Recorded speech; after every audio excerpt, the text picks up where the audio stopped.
Hi welcome to my mini blog. तो प्रथमाष्टमी ପାଇଁ ମୋ ବୋଉ ଆସିଥିଲା କେନ୍ଦ୍ରାପଡ଼ାରୁ, ତ ଆମେ ତାକୁ ପିକଅପ୍ କରିବା ପାଇଁ ଯାଇଥିଲୁ।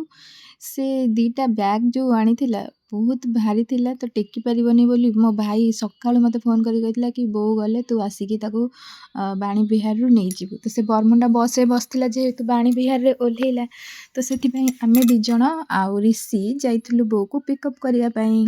ଏଇ ବ୍ୟାଗ୍‌ଟା ତ ହାଲକା ଥିବାରୁ ମୁଁ ଟେକିକି ରଖିଦେଲି। ତ ପର ବ୍ୟାଗ୍‌ଟା ରଖିଲା ବେଳକୁ ଏତେ ହେଭି ଥିଲା ଯେ ପୁରା ହିସାବ ବାହାରେ ହେଭି। କାରଣ ସେଥିରେ ମୋ ବୋଉ ନଡ଼ିଆ, ଚାଉଳ, ବିରି ଆଉ କ'ଣ କ'ଣ ସବୁ ଆଣିଥିଲା। ଯେହେତୁ ସେ ପାଖରେ ଜଳଖିଆ ଦୋକାନ ଥିଲା, ତ ସେଥିପାଇଁ ଭାବିଲୁ କି ଘର ପାଇଁ ଜଳଖିଆ ନେଇ ଆସିବୁ, ଘରେ ସମସ୍ତେ ଖାଇବେ। ଆଉ ମୋ ବୋଉ ବି ଖାଇନଥିଲା, ସକାଳୁ ସେ ଆସିଥିଲା, ତ ତା ପାଇଁ ନେଇ ଆସିଲୁ ଆମେ।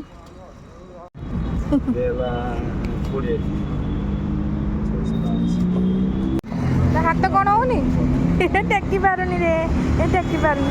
ଆଇକି ଦେଇଦେ।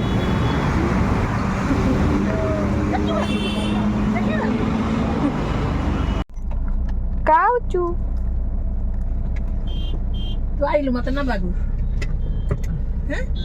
ତ ସେଦିନ ମଙ୍ଗଳବାର ଥିଲା, ତ ମୋର ଖାଇବାଟା ହେଉଛି ବିନା ପିଆଜ ରସୁଣ। ତ ମୁଁ ଚାଲି ଯାଇଥିଲି ୟୁନିଟ୍ 4ରେ ଥିବା ଆମର ଏଇ ଜଳଖିଆ ଦୋକାନକୁ।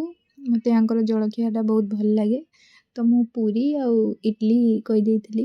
ସେ ଭାଇ ଯେଉଁଠୁ ଦେଲେ ମୁଁ ଖାଇ ଦେଇକି ଆସିଲି।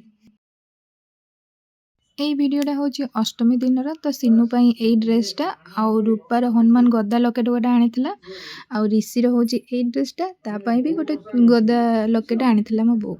ତ ଦେଖନ୍ତୁ ସିନୁ କେମିତି ସିଧାରେ ବସିକି ବାନ୍ଧିଲା ହେଲାନି, ତ ଓଲଟିକି ସେ ବାନ୍ଧୁଛି ଲକେଟ୍ ତା ବେକରେ।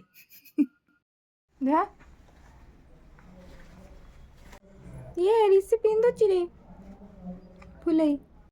ନୂଆ ଡ୍ରେସ୍ ପିନ୍ଧିଲା ପରେ ମୁଁ ସିନୁକୁ କହିଲି ଯାଇକି ଠାକୁରଙ୍କ ପାଖରେ ମୁଣ୍ଡିଆ ମାରିଦେ, ଆଉ ଚଉରା ପାଖରେ ଟିକେ ମୁଣ୍ଡିଆ ମାରିଦେଇକି ଘରର ବଡ଼ ଲୋକଙ୍କୁ ଟିକେ ମୁଣ୍ଡିଆ ମାରିଦେବା ପାଇଁ। ତ ସେ ସମସ୍ତଙ୍କୁ ମୁଣ୍ଡିଆ ମାରିଦେଇଥିଲା।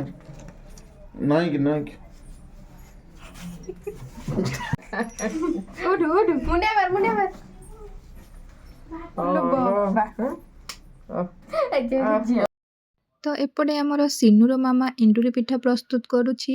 ସିନୁ ଆଉ ବାକି ଘର ଲୋକ ସମସ୍ତେ ଖାଇବେ ବୋଲି।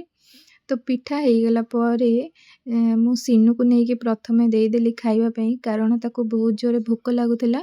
ତ ସେ ପିଠା ଖାଇକି ବହୁତ ଭଲ ହେଇଛି ବୋଲି ହାତରେ ସିଗ୍ନାଲ ଦେଇକି କହୁଛି କି ପିଠା ଭଲ ଲାଗୁଛି ବୋଲି। ତ ଏଇଠି ଭିଡ଼ିଓଟିକୁ ଶେଷ କରୁଛି। ରହିଲି, ନମସ୍କାର।